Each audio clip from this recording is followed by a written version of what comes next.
coming in with the snazzy intro, not intro music, but just the background bit. That's a little different in the background. Yeah. Man, it feels like it's been forever and a day since the last time we potted. Today we're gonna be talking about Salem's Lot. How you doing, Cobweb? I'm doing pretty good. Today, brother. I can't complain Deb, you about all right? nothing. Yeah. Deb, you all right back there? I'm good. Oh, dream team in effect. There you go. Man, I was listening to some old episodes today because I was kind of down about some things, and 3 different people. I didn't even post nothing out there about anything about it. 3 different people were like, "Hey, I was listening to this episode," and I keep on forgetting that not everybody necessarily listens to each brand new episode. Boom, boom, boom, boom, as they come out. Oh yeah. There's a couple of people that started at the beginning. Oh wow. Like they heard one recently, and they went back to the beginning, and they're catching up. Oh like my they god. They heard one of the newer ones, and they went all the way back, and they're not gonna listen to any of the new ones until they catch up. What are they binge watch? Are they binging this thing or something? It's not my place to say, but it's kind of funny because they brought it up, and they're asking me about this episode and that episode. I'm like, I don't know, I don't remember. That's I say shit, and then it's out there, and it's out in the universe. There. It's just it's just universe. It is what it is, bro. Let me tell you something, because it's like a bird, man. You just, slay a little bird, and it's like the cast of the body, and it grows, and then it just flies away. It's like a bird, not a real creature, just a flying surveillance device from the government that lands on electrical lines to recharge his batteries to watch us, as what it does. That's why the birds are always on the lines. They're charging back up. The bird's a fake thing now? Are we doing this tonight? Birds aren't real. Birds aren't real thing tonight? Small birds, predatory birds, like big birds, like not big bird, but like eagles and vultures and hawks and bears. Oh my. But like bears fly? Like pigeons ain't real. Pigeons aren't real. They're not real. Why would you say that? They're not the same pigeon, because they got coerced by the alphabet people. Not those alphabet people, but the 3-letter alphabet people. Now they got little bird GoPros and little bird 360s, and there's is that why they're always in the crowd? Transformer birds, and that's why they shit on everybody's cars too. Because you ever seen that bird shit on people's windows? Yeah. And it's like, how is that bird shit? That doesn't even look. That's little micro tracking devices. They tagged you. Oh my god. You got. Oh my goodness. Is this tonight, Deborah? Yep. Debs, is this tonight? Yep. This is what we're doing. Yep. Yep. Josh. What? Hit the intro. Warning. This podcast is about the horror genre, specifically horror films. As most horror movies are filled with coarse language, violence, and/or gore, the topics and language of the cast of the pod will also reflect the genre. If you have any issues with the aforementioned warnings, please press stop. However, if you have no issue with adult language, movie violence, or the accoutrement that accompanies horror films, please feel free to continue. You have been warned.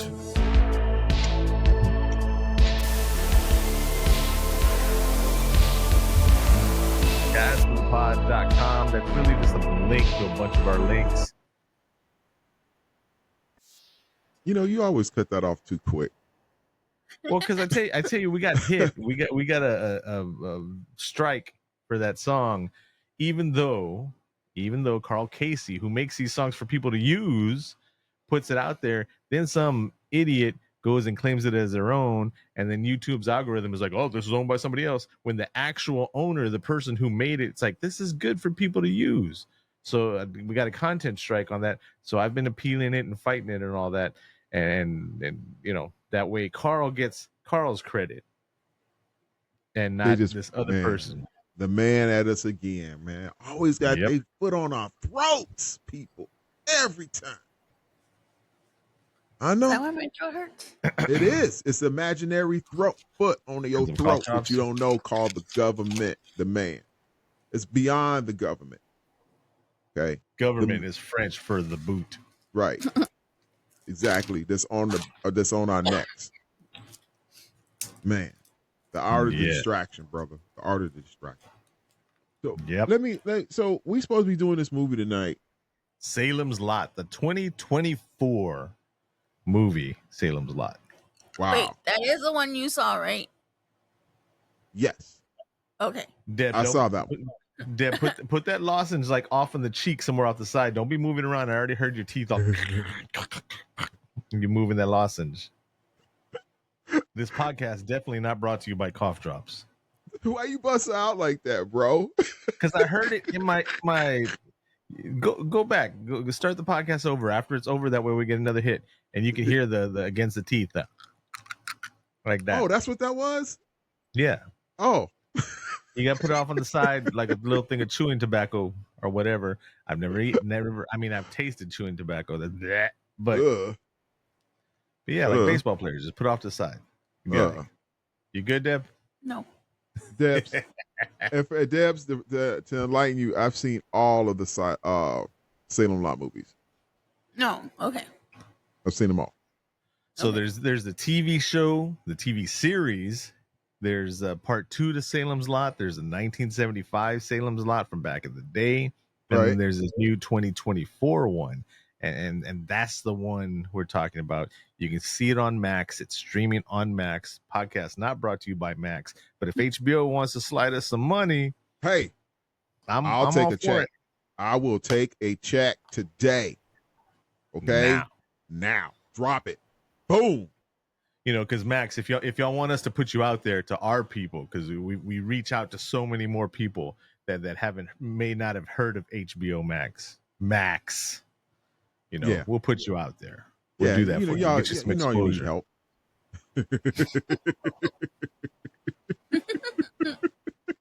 Man, you know what I wish they had the damn old school HBO intro where you could just push play.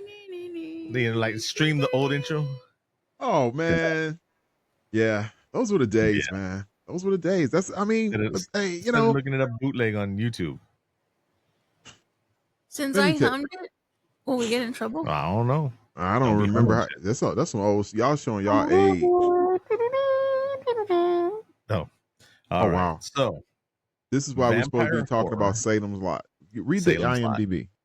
Vampire horror thriller 2024 R-rated movie, 1 hour 54 minutes. An author returns to his hometown of Jerusalem's Lot in search of inspiration for his next book, only to discover the townspeople are being attacked by a bloodthirsty vampire. Director Gary Dauberman, writer Stephen King, Gary Dauberman, stars Lewis Pullman, Mackenzie Lay, Jordan Preston Carter. Yeah. See what happens when you use a cough drop? That was the description by the man. Let's go to the peoples. What the people got on it? What the people get on it? Ben Mears, a writer who spent part of his childhood in Jerusalem's Lot, Maine, also known as Salem's Lot, has returned after 25 years to write a book about the long-abandoned Marston house, where he had a bad experience as a child. He soon discovers that an ancient evil has also come to town and is turning the residents into vampires. He vows to stop the plague of undead and save the town. Yeah. Oh. Yeah. I think he was just coming back into town because his parents died mysteriously. I don't know that he had something bad happen to him at the Marston house. I don't know about that. Yeah. Oh, I forgot. Hey, Debs, guess what? What? I read the book.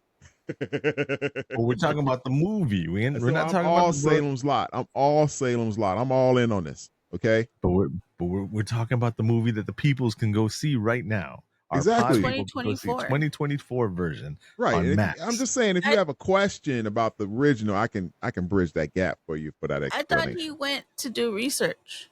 He did go there to go read research. He did. He wanted to go move in there. Yeah, he went and got the run. Well, he was thinking about moving in after he met old Blondie with a jawline. But then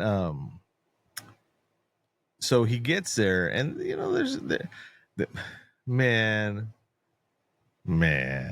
What? So he gets to the town, right? And then everybody's like, "We don't take kindly to strangers. We don't like your type around here." All South Park Right. They took your job. They You know. took your job. No, they took his girl. And Yeah, he took their girl. Well, that was the thing. He was gonna widen the gene pool there.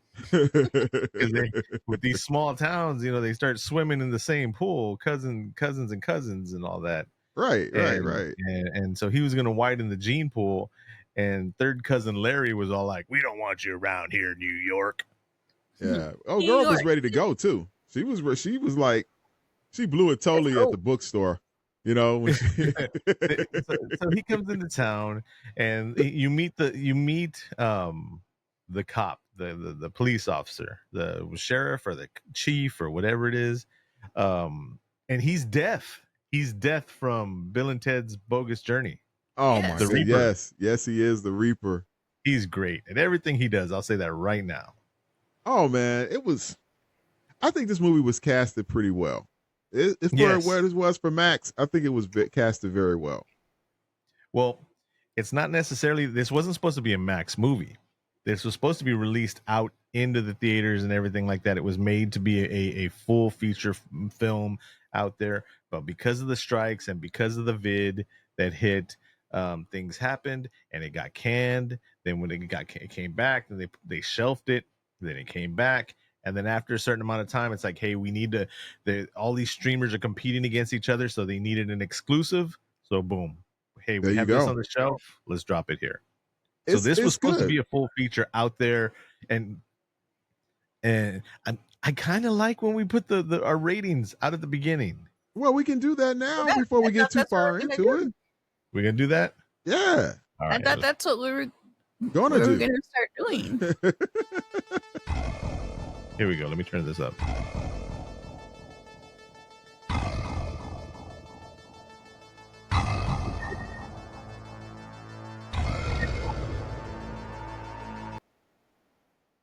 All right, we're back for this. This is the part of the pod that we call the Calculator of Doom, the motherfucking Calculator of Doom, El Calculadora de Doom.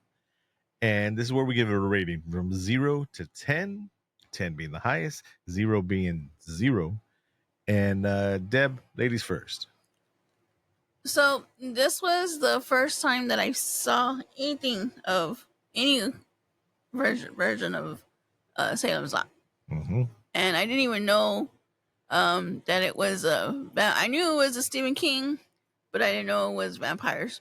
So I was like already excited because it was vampires. I really liked the movie. Out of 0 to 10, I give this movie a 9. Woo! Hitting high. Cobweb, you want to go next or you want me to go? You go ahead. All right. So this movie was fun. There was a lot. I don't know. I didn't know about the white roses for vampires, but we'll get into that later on also. We revisited a whole bunch of old school tropes on it, and it brought back a vampire feel. And said, as of late, no disrespect for the Lost Boys, because we know Lost Boys is upper echelon. I can't say it. I got a cough drop. You know what I mean? We know it's Lost Boys sets the bar, but Lost Boys was the last glittery vamp. I'll say it. It might get Cookbook upset. He might pop back up on the pod to talk about it. But the Lost Boy vampires were the first glittery vampires. Yes, they were. But they were still badasses. They were still badasses, and then they pulled it off. But they were the last ones, because then after that, modern vampires just got glitterier and glitterier and glitterier. They were the first ones. I'm not talking about how like vampires, you know, kind of bat for both teams or bat for all teams. Bat, you get it? What I'm saying? Bat. I'm not saying nothing about that. I'm just saying about the jokes, the hair metal hair and the glitter and all that stuff, and the Edwards and the who are the other ones? Who are the other shiny vampires, Deborah? I don't know them all, but what does that got to do with the You talking about the Cullens or just different? All the Cullens from Twilight and all that. So I don't know none of them. Alice, Rosalie. This one went Emmett. back. these vampires were almost I mean, these were old school vampires. These were Nosferatu vampires. These were scary, shiny eye, Yes, I deep like sunken that. sockets, pasty skin, teeth and blood and all that stuff. Very old school, and I can appreciate that very much so. And I mean, there's one thing about this movie that I didn't like, but I can't remember what it is, and I should have wrote it down. I said I want to talk about it on the pod, but that shows you how minuscule it is that I can't remember something. Usually, when it's something I don't like, boom, it's stuck. It's stuck in my head. Right. I want to talk shit about it. There was something about this movie I didn't like, and I can't remember what it is. There it is. Yeah, I'm giving this movie a 9.5. Whoa. So basically a 10. I tell you, there was this one thing, and I can't remember what it is, but there was one thing that was like, I want to talk about that on the pod. Oh, bro, there's so much meat to it. I lost it. You know, this is the thing about Salem's Lot that makes it different from all the horror movies now that you see, because it's an old story. Yes. This book has been around for a long time. 70s, and a lot of people 75. And a lot of people forget that a lot of the stuff that King did with vampires was copied into a lot of other different movies and things with them, because he wanted to show vampires that gruesome, suck the blood straight out of your neck type concept. You know, that's the type of thing that he wanted you to feel. Right. You know, and he says that in the opening of the book. Just letting you know that now. That's what he's looking for, the concept. But the movie, I thought that from a standpoint that it came very close to the book in a lot of the ways. It translated very well, because most of King's movies don't translate over from book to movie, and they kind of flop. This one did not. The fact that I was going for it and all the way, and if I would have seen this movie and I would have not known anything about Salem's Lot, and this was the first time I've ever seen it, I would give this movie a 9 as well. But I'm going to give it a 9.99. 9.99. Okay, that's a first for us here. Yeah, we've never done 9.999. All right, so it gives it a 19.49. We're just gonna round it to a 10. Wait. Deb gave it a 9. I gave it a 9.5 plus. Yeah. A 9.99. 28.49 divided by 3. We can't do it. What is it? We can't do it. It gives it a 9.49. Oh, there it is. I'll give it a 9.3. Too late. That's it. That's it. So this movie's gonna rank a 9 with us. Oh, that's man. good. That's good. That's good. Missed it good. By that much. Yeah, it did. Deb, so who was your favorite character in this movie? Who was my favorite character? Yes. That's an easy one for me. Go ahead, Deb. I don't know. You go ahead and go first. Mike. I gotta think about Lil Mike. He's That's the badass. little superhero guy, right? The little kid, yeah. Yes. Because of this movie, I want to do a special Patreons only episode of your 5. It's gonna be you, Cobweb, and you, Deborah, and me on our own teams, right? And we're gonna have a draft of the top 5 fictional horror characters that you want on your team at the end of your zombie vampire apocalypse world or whatever. And we're gonna make these teams up, and I'm calling dibs on Mike. Mike is on my team. Mike is on your team. I came up with it. I get the first draft. Mike. Oh, Mike, man. Oh, man, that's nice. That's nice. But you know who I'm going to go get? Who? I'm going to go get my boy's dog from No. We can't talk about the whole thing right now. We're just Patreon only. We're talking about Salems Lot okay. You see, you drop yours and then you know what? It got a 9.5. I'm giving it 10. What are you talking about? There you go. Oh man, look at Lil moving the Mike- goalposts, people. Moving the Lil Mike goalposts. gives it those extra points right there. So Oh I man, mean, Mike was the that would have man. given it a 9.5. So we rounded up to 10. Oh man. Oh. What about you, Deborah?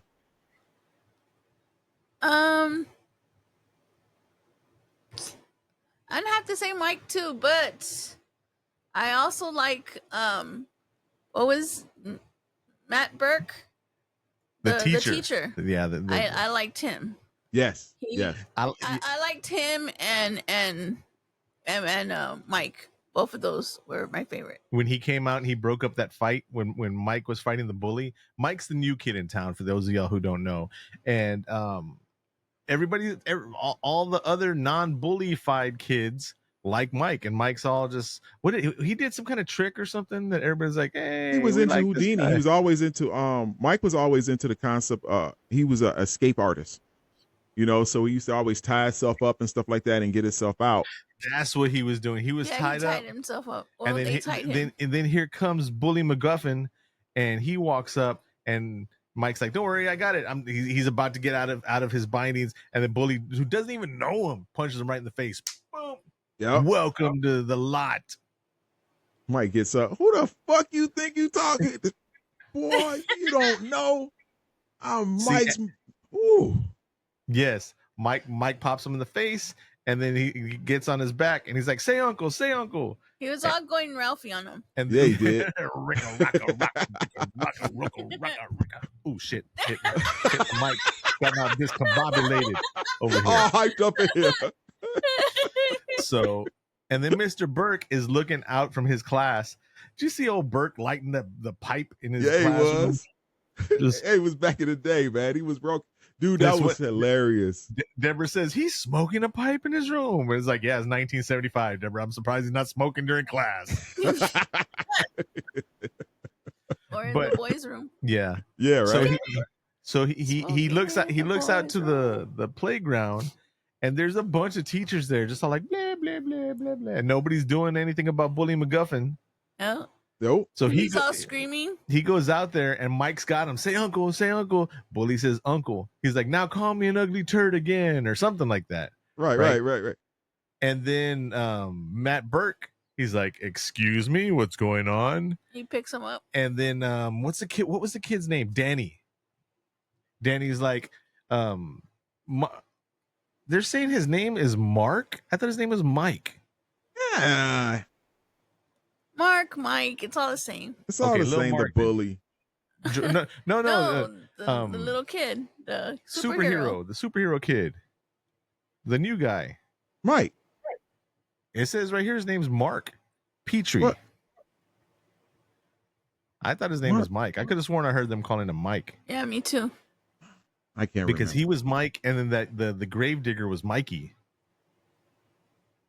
Okay, let's say Petrie. Mark. Let's call him Mark. It says Mark here. Anyways, so Matt Burke tells him, the teacher tells him, he's like, when a man tells you uncle, you let him go, and that's Yeah. all he did. He Yeah, didn't no. tell him, you're fired. I thought Mark was gonna catch the grief Yeah. for being the guy winning, because you know the kid that always gets bullied, as soon as he starts winning in these movies, they start catching shit. Right. But no, he says when a man says uncle, then you let him go. Right. You That already was gave him one. That was it. Because he already Yeah. put him in his place because he knew how he was. And all the kids were all like, we got a new pecking order now. We can relax. They were was hanging out excited. with him and everything. Coming to his house, chilling, having a good old day. Seeing all the Houdini stuff. Yeah. So they're setting up this movie, and then this writer Ben Mears, he walks into the local library, and no, not the library. He walks into a realty, a local realty, and he's looking for a place to rent. And he sees Susan, that's the blondie McJawline, Mhm. and she had a face that looked like a Cybertruck. Just no, I didn't mean in a bad way or nothing. Right. But I forgot we're not supposed to say stuff like that. You're not supposed to make comments, obvious It's comments. fine, Josh. This is your safe space. Yep. Safe space. Okay. Breathe. Okay. They've been It's warned. So she's reading one of his books. He's like, what do you think about that book? And she says, You look familiar. you look familiar. Well, I'm at this part of the book where you decide you either like it or you don't. She closes the book, puts it down, and then here comes the old realty guy, and he's trying to sell him a house. He's like, no, I just want a rental, blah blah blah blah blah. And then they say, well, what's your name? And he says, Ben Mears. And she's like, oh shit. She sees the book, says Ben Mears, flips it over, sees his picture. She's like, shit. Yeah, classic. Yeah. Yeah. So needless to say, as this is happening, then old boy from Game of Thrones, Pilu Asbach, bro, that's his name, RT Striker. He's there with his handlebar mustache and his villain, like, you know what I mean, from tying up a lady, putting her on the railroad tracks type looking mustache. Yeah. And he's opening an antiquery.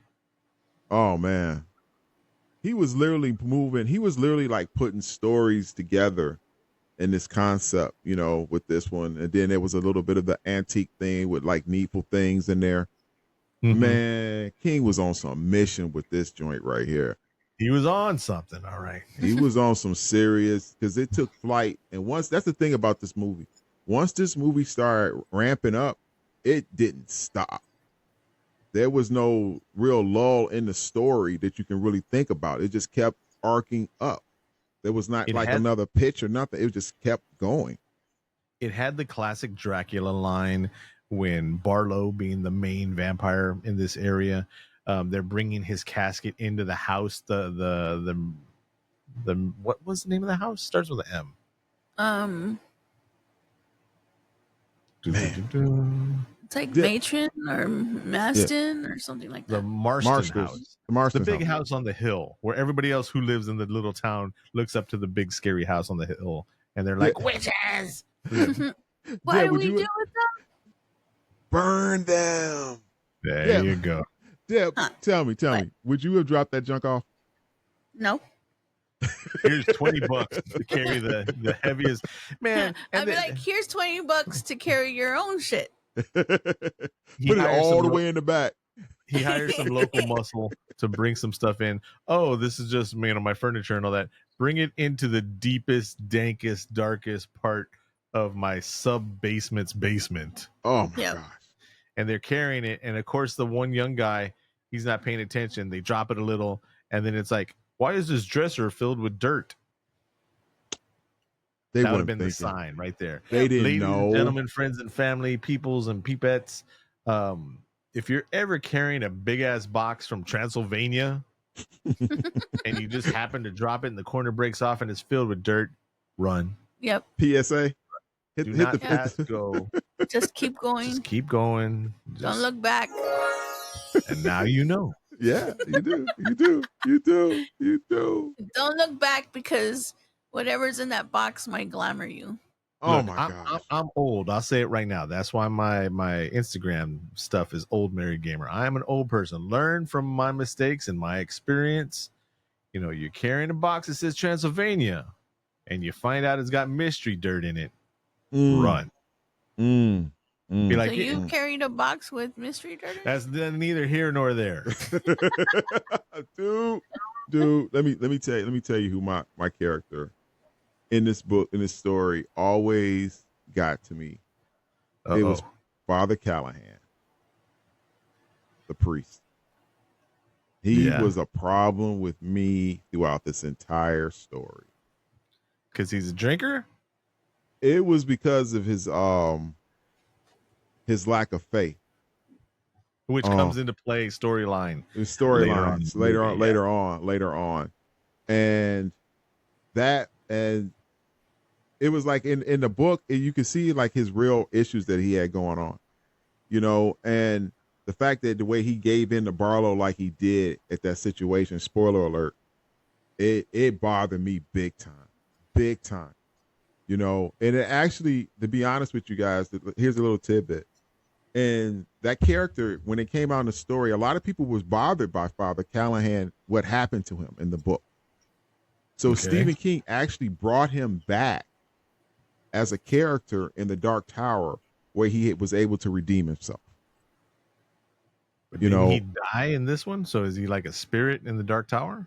no, he did not. He did not die. In the book, Ah. and actually the book, he was left walking with the thirst of the blood. He actually gave Barlow actually gave him his blood and put the thirst in him where he can call him and want him and everything and stuff like that. So he was almost like one of his I don't Not know a what familiar, but he was yeah. Yeah. Like one of his children. Because Yeah. Straker's one of the familiars. Yes. But so I dare say that the scene when Danny's little brother gets got is Ooh. better than the little paper boat from It. Oh yeah. Because they're walking down the street in the middle of nowhere. Straker drives up in his 1915 Oldsmobile, old car, whatever it is. Mm-hmm. And he's like, "Do you boys want to ride? I'll take you wherever you will go." And they're like, "Nope, we're gonna shortcut through the woods." And then you see them walking through the woods. It's a gray background. It's getting darker. Then he's like, "Come on, you're taking too long. Hurry up!" And then you just see Straker walk up behind him, ding, ding, ding, ding, ding, just like, ding, ding, ding, ding, ding, like that. And then you see the silhouettes, and he grabs them and then disappears. And then Danny turns around. And he's like, "Hey, what? Man." So they need that first sacrifice, that first body to consecrate the land, right? Ooh. So he brings the little brother back.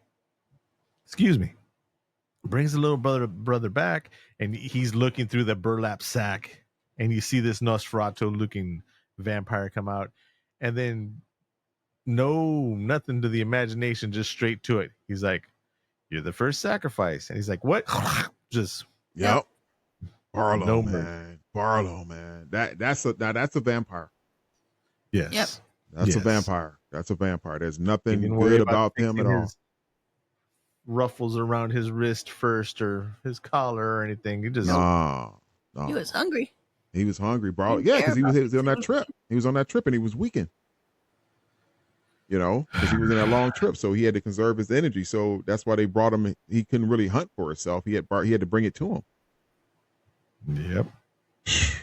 Man. And he's a familiar, so he can be around daylight and everything like that. Oh yeah. So after that, every kill that he makes is a kill that creates another minion, Yes. another vampire. Yeah, it's like a bad And- STD. All of a sudden now Danny has anemia. Yeah. And he's in the hospital, and they're trying to give him blood, and he wakes up. And so they just buried the kid brother. Yeah. And now older brother is sick in the hospital, and he wakes up and he's like, "Thirsty, I'm so thirsty." And the mom's all like, "Nurse." And right when that comes back, he gets the bag of blood and he's drinking the blood. Oh, that was intense, right? It was very graphic. It was. The color grading on it was pretty awesome, and it looked bad. Bad It did. as I was like, "Oh my god, he's drinking the blood." At first, I was kind of grossed out because I wasn't thinking. I was like, "That blood's going into him," but then I was like, "That's not his blood." And he's not getting it fast enough. He's not getting it fast enough because he was too hungry. Man, and then bro. how they had the blood like all over his face and his chin, and Bro, it's just- and then everybody in the family started dropping off like crazy. Yes. Yes, But you know we what I'm saying? didn't know that all this time too, they were getting everybody else in the town. Yeah. Because he was One coming by to him one, at night. You don't see Yeah. everybody. Yeah. And how does Lil Mark, superhero Mark, find out what's going on? Because this is what As happened. Danny goes to his house. Yeah, because That's right. Danny comes back from the grave, and Mark sees him at the window. And as soon as he sees him, he's like, "Vampires! I know what I need to do." Yep. Yeah. And he glamored him. He let him how in. did Well, he opened the. He didn't let him in. He opened the window, He was about and to. he was about to because he glamored him, and then he snapped out of it. I don't remember how he snapped out of it. He had the Oh, cross. he has the cross in his little. He had a little diorama or whatever, and then the cross started glowing. Yeah. That But was he one of the things I liked. And then he grabbed it and seeing. he put it on Danny's face. Danny has that cross burnt in his face later on. Yeah. Well, he wasn't. You think that he was glamour, but he was not. No, he was his I'm eyes just saying. I'm turned just saying. white, rolled No, back. in the book, he that was his But we're plan to talking do. about the movie. I'm The letting you book is know. always different. No, the book I'm is always different than the movie. Book is always I'm different. giving you insight, but they kept so close. It was for real. He knew what he was doing. When he backed up in, even though you saw, he backed up into that doggone thing like that. You know it. You know I what? think when he backed up and he hit the shelf, and then he turned because he hit the shelf and it probably snapped him out of it. And then he saw the cross. Man, it was glowing bright, bro. That's the thing about this movie. I like how they came back with the stuff that, you know, like the traditional things that kill vampires. Crosses, they hate that. They hate Stake that. to the heart. Man, the focus, when you got that focus and you able to have that device, that's what all it was. All the cross was is an entity to channel your Faith. your faith. It's a faith channeler. It's like a wizard has his wand. And that's what it does, because it intensifies it to a certain point and allows them to magnify it. And that's what you had to do to get rid of them jokers. They hated that. Woo! They did not like that cross. So the love interest of the main character, which is Ben Mears, is Susan Norton. And you see them building their relationship. They're looking for the missing kid, and they're hooking up, and they're at his rental house that he's not supposed to have any visitors. And the lady that runs the rental house, she's like, "Hey, Susan," and then Susan's naked on the other side of the door. She's like, "Hey, how you doing?" Mhm. Whatever, you know. So you see them building this relationship, which comes into play later on when I didn't think they were going to get her. I didn't think the vampires were going to get Susan. Oh man, you thought Susan was going to make it? Yeah. Oh man, I'm sorry to tell you that, brother. Sorry to tell you that, because old dude, you know, we was tripped out. It was real nice. Was that part when old dude took him home, old boy at home at the bar from the grave digger, because he was burying old boy, and he heard him the noise, and he went down there, and the vampire got his ass, and he was sitting up in that bar looking all pale and shit, and he took his ass home, you know, thinking he was going to be all right, and that joker had to start going crazy. My God. So going to that part, now that you bring that part up, I did tell Josh because I had told Josh so Matt Burke, right, the teacher, when he took him home, I was like, he let him go in. He invited him to his house. Yes. So now he's gonna be there in his house. And then when he walked out and he saw Danny going through the window, I was like, oh, well, now he's in the house too, but he didn't give him permission. But Mikey brought him in, right? So then when they had left, I was like, oh, but then when I had asked Josh, I'm like, oh, now he's gonna be able to go in and out of the house since he invited Mikey him. had dominance in the house. But then when he said, I revoke my invitation to you, I was like, yes, I got all excited about that part. Pulled him out of the house. And he's like, I revoke my invitation. Yes, and that was dope. It's funny because that whole conversation that we had, Josh had just finished saying, I don't know if you remember, Josh, you wanted to see a movie that people knew about vampires and or zombies or something like that, where they lived in a world where and then we see this movie. Thanks for recommending it, Cobweb. No problem. And I was like, we were just talking about this, and it's happening in this movie. And then just like the little things, like how I said, how he revoked his invitation. I liked how they weren't allowed into the houses, because a lot of vampire movies aren't like that anymore. So they're trying to explain this to the priest. There's not many regular people left. Everybody's getting turned. Boom, boom, boom. You're not seeing how many people are getting turned. They're trying to explain this to the priest. Hey, we saw Danny's mom. She came back to life. This is the doctor, Alfie Woodard, Dr. Cody, that's explaining this. She's like, I'm a doctor, and I'm telling you I saw it. Oh, man. That whole scene her at the morgue. Oh, yes. Oh. With the little chocolate that falls off the foot, and then the hand falls off to the she's side. Like, oh, no. And then she sits up. Yes. And she didn't think it was real. No, she Dr. Cody didn't think it was real at all or anything like that. Yeah, the two. She thought they were crazy. So what are we going to do? Thinking a whole bunch of white crazy people. They had no plan. He said, what happens if she do wake up? Oh, shit. They get all the thug depressors, start making crosses. Start trying to tape it together.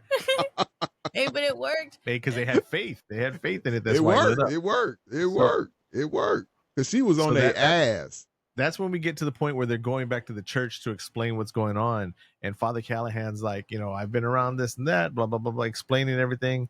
And then Mark superhero Mark just walks in. He's like, hey, how you doing? What's up? Get me some holy water. Got some vampires to kill. He's like 11 years old. Yeah. Yeah, he is. He was scared, but he hadn't. He had shit to do. Yep. Yeah, he always said shit to And do. Y'all should. then after they killed his parents, he was on a mission. Well, they would say they should have Like- never stopped him from doing what he was going to do the first time. Because they just stopped him because he was on it. Man. Because he's a kid, that's why. And Yeah, it was. Yeah, it was. Man, that junk right there, boy. Mark was on point, man. He was on point because they needed that holy water too. They needed that holy water too. Because you know what was tight though? I like also in a scene when they was at the morgue when the doc got bit. Oh yeah, and she used the rabies shots on her. Yeah, she gave herself a rabies shot. Whew. There's so much in this movie. At the end, when they're in their trunks of their cars instead of in caskets at the drive-in. Yeah, That's what I was going to bring up too. That I loved that how they were. It wasn't like how normally you would see them in a cave or something somewhere really really dark. Right. But they were all in the shadow of the screen though. Also, which comes into play where it's already about to be dusk. And they're coming out, and they're right in the shadows, going after Ben and going after Mark. And then Mark just goes into somebody's car and then just takes out the front supports of the screen. Screen falls over, man. It just, I don't know. It was dope. I love this movie. It was great. All right, let me, you know what? Here's a tidbit for you. I'm gonna break it down. The movie. Okay, now how they found them. Like in the trunks of the cars. Now, in the book, they had to literally go house to house to get these vampires out of this town. Wow. So this was not like a one-day thing. This took them like literally about a week to get this done. What happened? I was giving you the spotlight right there. Oh. You can continue to see what. I don't know. It's just as the screen just went blank. No, okay. No, but that's what they did. They literally had to go from house to house to get them out. Because they did not know where it went. And Barlow had the basement trap when they did find them and everything else like that. To take them out and everything like that. That junk was crazy. It was really crazy how they had to do this junk with them.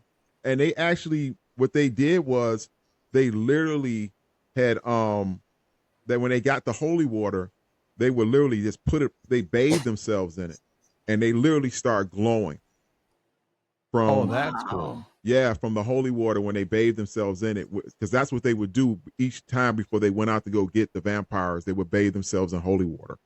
And then that would have been something cool to see in the movie. Yeah.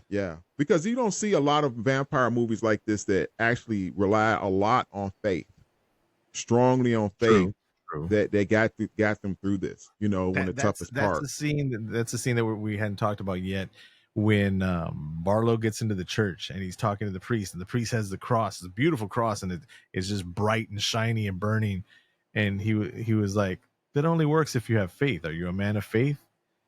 And then Father Callahan's like, "What?" And then right when he thinks about it, he gets that little bit of doubt in his mind. The cross turns off.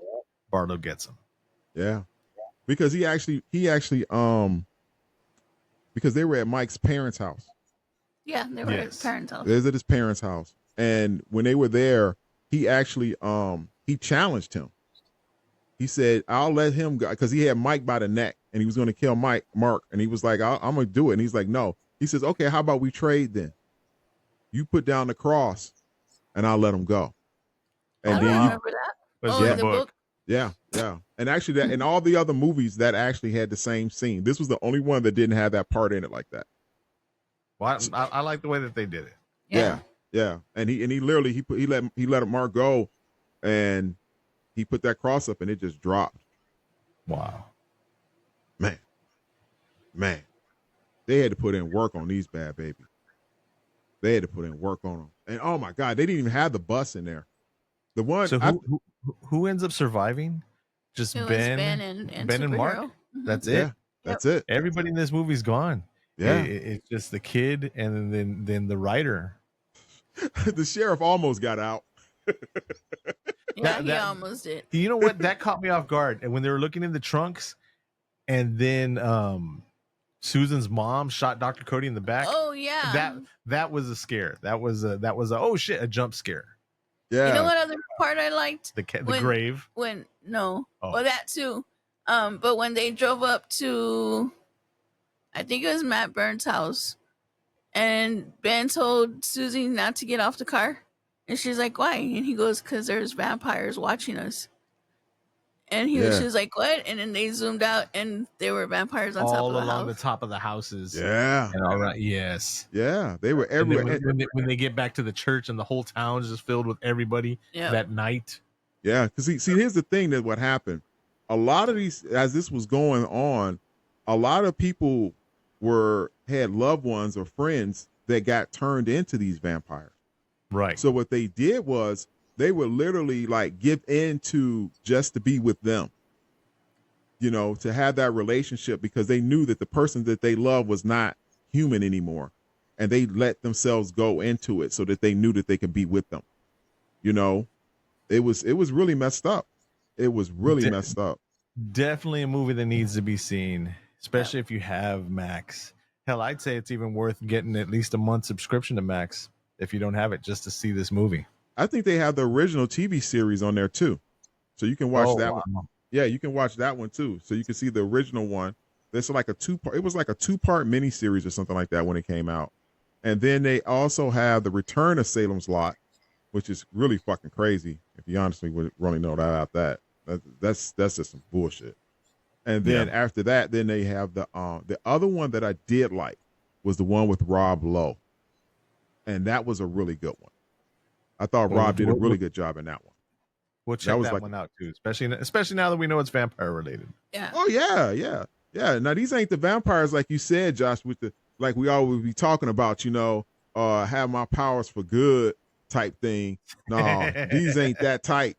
Okay, I'm gonna use my vampire powers for good to take. No, they be knocking at your window. Let me in. Yeah. Open the door. I think we're gonna have to call it on this one already. Our 10 rated perfect Salem's Lot movie here at Cast of the Pod. Anybody want any end comments you want to make, Deb? No, just go watch the movie. Yeah, this is one we actually recommend. Yes. Yeah. Should be seen. That way they get some credit for it. I mean, it didn't make the big budget release out in public or anything like that. Let people know that you wanted to see it, because it's a good movie. Yeah. What was that? Hey, Stephen King proved at this point that he can write a good vampire story, and I think this is the only one that he's ever written before. You know, shit. Yeah, besides some junk with what was that story, Tales from the Crypt or something else like that or something. I don't know. Yeah, no, it's all King on this one, baby. Oh, his first vampire book. All right, y'all. So until next time, this has been the Cast of the Pod podcast. You can get a hold of us at Cast of the Pod. Where's all the graphics? Hey, you got your Cast of the Pod shirt? I didn't even notice that. You can also call us at 786-763-2278. Leave us a message. Hit up Cobweb over at Cobweb411 on IG. And until next time, I'm Josh. I'm Cobweb. And I'm Deb. Thanks for spending time with us. Thanks for listening to us. You have been warned. Bye, y'all. Bye, everybody. Happy Halloween.